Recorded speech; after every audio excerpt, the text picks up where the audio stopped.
Hey guys, happy Wednesday to everybody. We're through half the week. Hallelujah. I wanted to pop on because I want to change Lola out of this pretty outfit and put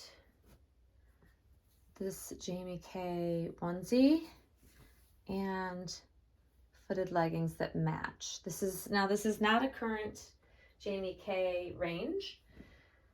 However, you might be able to find it, but they have a lot of similar prints, I think. And this is one of my favorites because I really love the color palette on it. But I will tell you, I am just so not a fan of, well, the sleeveless one is smaller opening. I may try to bring this up. I don't like pulling things over their heads. I don't like anything coming across their faces and, things with buttons and things and snaps. I'm just not a fan of it. So I always try to bring them up from the bottom up, but sometimes the openings are not, they're not necessarily conducive for getting them over the bottom half of their bodies, especially with this baby. This arm tends to be the struggle point because it's mostly straight, getting it into certain clothing, certain outfits. So I have to be very aware, and I'm always very careful because I'm always so afraid. I do not want to put any strain on this little hand and arm. So I just want to make sure I'm extra careful. But I love this color palette. I really, really do. I have multiples, and they're all like the same style, but just different patterns. And that tends to be like what I've figured out with Jamie K is that they all tend to be like the same styles for the most part, just different patterns. I mean, the styles might change very slightly, but like they all look the same to me now. So I don't have the urge to run and buy so much of it now that I've got a bunch.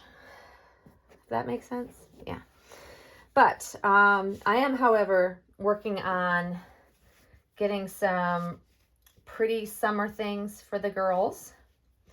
I am very excited that we're now out of January because it's just 1 month closer to warm weather arriving. That's how I look at, the start of the new year. Like January always seems to be like forever long because we've just really hit the dead of winter for us here in the US anyways, in my location. It just kind of makes me sad. And we are having like severely cold weather. We're going to have like record cold lows over the weekend, possibly down into negative 30 degrees, which was a little scary to me. But it is what it is. We just have to kind of go with it and hope like my car starts and things like that. But yeah, I'm looking forward to getting things together that I wanted to, like I had mentioned in my previous video, for warm weather. And so that brings me to the topic. So in a lot of my videos, I'm sharing things that I've purchased, and it got me to thinking that I want to make sure that people understand, people that are watching, that I'm sharing like what I love, things that I've purchased, and then of course I'm sharing where you can buy them if you really want them. But I also want to say, like, take my recommendations and other collectors' recommendations with a grain of salt. And what do I mean by that? I mean that I'm sharing with you the things that I love and the things that I enjoy, but it might not be what you enjoy. And that's something that you want to take into consideration. Like, I watch and follow several other collectors, be it on YouTube or just through Instagram. And I might absolutely love something that somebody else has, but it might not be my cup of tea. It might not be something that I feel like I want to have, even though I love it. And we can give recommendations, we can give you like information, but we still at the end of the day have to make sure we're buying what we love, not because it's popular, because someone shares it, or because a YouTube influencer or Instagram influencer says it's cool and this is what you should get and this is what you should have if you have dolls, like that sort of thing. And I never want to come across as like, you have to have what I have. It is a huge part of what's fun about this hobby is that we love to share and get a lot of the similar things, but we're not always able to have the same things. You know what I mean? And so when I share my likes and things, nobody should feel like obligated, like they need to have the same things. And that goes right back to dolls. Like, I can recall another collector saying, there was a group of collectors that were saying that, you know, some collectors will buy dolls because they want to be part of the in crowd. So they'll buy certain dolls. Like, to me, that was like the most obnoxious, insane, stupid thing I've ever heard. Because I don't know of anybody that would buy a doll to be popular or to fit in some crowd somewhere in the doll community. That would be insanity. Especially like a high-end doll, and you'd spend like thousands of dollars to be part of a group. No. You know, I hope for collectors to, you know, who like to take inspiration. I like to think of myself as I like to look for inspiration elsewhere, but then I create and make my own style, if that makes sense. I love these little, like, look at these little feet, these little legs, they're perfect. I don't want to have the same exact style as anybody else out there. I might buy a lot of similar things, and even some exact things that my friends have or other fellow collectors have, but it's important for me to have my own style, make my own choices based on like what my income is, and you know, what can I spend that makes me happy but doesn't stress me. Like, I don't always have to have the best of the best. Like, I splurge on some things that I have in this nursery, especially like baby furniture and stuff like that. I have splurged on a good handful of items that I've actually purchased to have in this nursery for my dolls.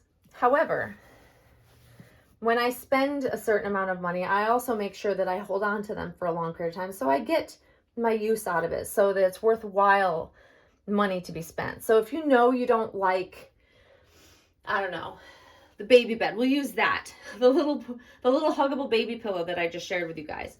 We'll use that as an example because that's the most recent thing that I shared that I know a lot of you are itching to get your hands on one. Not everybody, and one of the comments was, and I love this, one of the comments was that they're not really big on baby bed portable pillows stuff. And I say good for them, because they were literally one of the only people in the comments that said, nope, not for me. It's cute, but not for me, type of thing. And I love that, because just, you know, not everybody's going to love the exact same thing. So if you're not a big pillow person or a props person that you need to put your doll in some sort of huggable pillow portable bed of some sort, don't waste your money and run out and buy it because it's a new fad and you see everybody posting with it. You know what I'm saying? It would be a total waste of money, you know? And I'm not one for wasting money. Like, I might splurge and I might spend certain amounts of money on my doll items and accessories and doll furniture to have, or baby furniture to have in my nursery.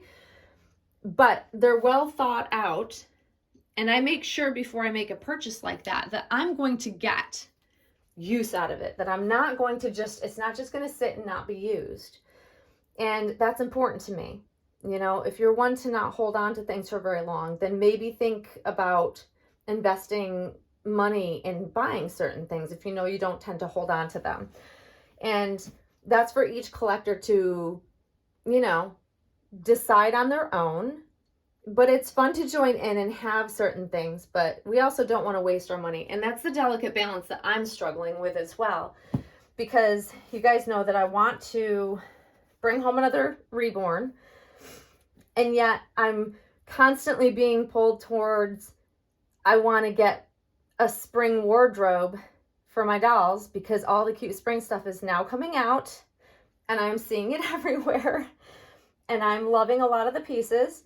But I have to show restraint. So I have to, you know, take a step back, look at my budget and make sure, you know, because I need to halt some of the spending that I would normally have if I want to be able to save up and have enough money in hand to buy that right, perfect reborn when and if it comes my way.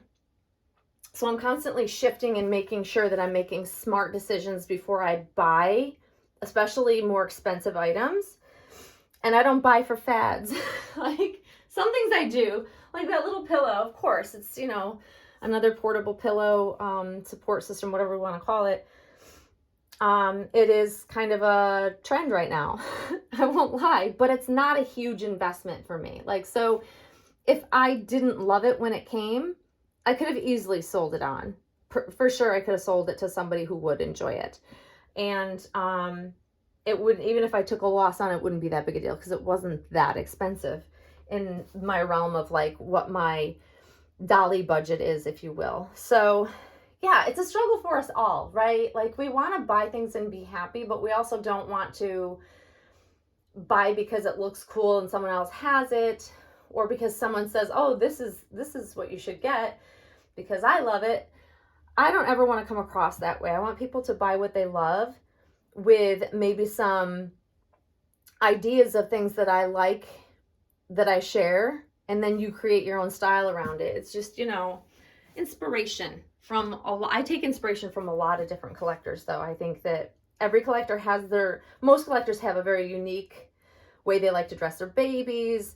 They have a unique way they like to stage, like if they don't have a nursery, the space for their dolls when they show them in pictures and things, or if they have a nursery. I love seeing different people's ideas for nurseries because it just, I don't know, I find it fun and fascinating to see like what other people like. But like I said, at the end of the day, you want to make sure you're buying what you like, what you can afford, and what you will enjoy for a long period of time, hopefully. Like we can never guarantee we'll love everything we get, but you know, hopefully you will. Because I'm also of the mindset that I don't want to be wasteful either. Also, delicate balance. It's a struggle for us all in the doll community. Let's face it. We have that urge to want to buy lots of stuff because it's all cute. But showing a bit of restraint is not a bad thing. And that's what I'm trying to practice, what I preach as we speak. Because I really want to bring on new reborn homes. So I really need to be very cognizant of where my spending is and how much I'm spending and all of that. And that does not come easy at all. So here's little Miss Lola. After all that conversation, she is all dressed in this really sweet Jamie K outfit. And these are a newborn size leggings. And the onesie is a 0 to 3 month size. And actually, they come in newborn size, but not for this one. The sleeveless version I have of this, it is in a newborn size. I don't know why one came in a newborn size availability and the other one didn't. Who knows? Lord only knows. But I like the 0 to 3 month size fit better, which normally I would have thought I would like the newborn size because it's not like she has short legs, especially because they're bent. They do fit her perfectly. Like the footbed of the leggings are also like a perfect fit. So they're not ginormous. That's a pet peeve of mine, is when you have like leggings that, one, the waist comes all the way up to here. So you've got your baby's pants pulled all the way up to their chin or their armpits, which is ridiculous. That's ridiculous. When I see people with their dolls pulling their stuff up to here, it's like, that doesn't fit well. And shame on the company for making them that long. No baby has a torso as a newborn that long, no matter how big the diaper is. Like, this is a good size diaper. But these are perfectly, I'll give Jamie K that. The leggings for a newborn size, spot on. Spot on how they fit. And that's something that I don't see often with newborn size leggings. They're usually way big in the foot, way big in the rise, which is from the diaper to the waist. But this fits perfectly. So yeah, there you go, guys. Little Lola May. She's so cute. I love her. Hopefully Lola and Monroe will have a, brother or sister at some point in time. I'm always looking. I keep saying to my friends that when the right baby comes my way, I'll know it. Like, it'll happen. It'll be effortless. And it'll work out. So I firmly believe that. And it's why I don't get too uptight about it. I don't tend to stress about it. But it would be nice to bring a new baby home. Not that it makes me love, the ones I have any less. I enjoy them thoroughly. But I hope you like her outfit. hopefully you've enjoyed the chat. And like I said, you know, find the things that you love, that you will enjoy. And like, I keep saying this at the end of the day. It must be my phrase of the day today. But really, you know, you only live once, and but there are limits to that because, you know, I like to make sure that I'm not overspending, because that ultimately, because I am OCD, it has a lot to do with my mental process of enjoyment in this hobby, is that I have to not overspend to be happy with what I have. If I were overextended or I went into debt to have dolls, I would never be able to enjoy them. So it's very important to make sure that I'm always, you know, budget conscious and still be able to have the things that I want. But yeah. But we all love the pretty things, don't we? The struggle is real for all of the pretty things, including the babies. I mean, that's at the top of the list, right? And she just looks so pretty in this. I love these colors on her. So anyways, guys, I'm going to stop rambling. I hope you're all having a fantastic week, and we will see you very, very soon. Thanks for watching, guys. Bye-bye.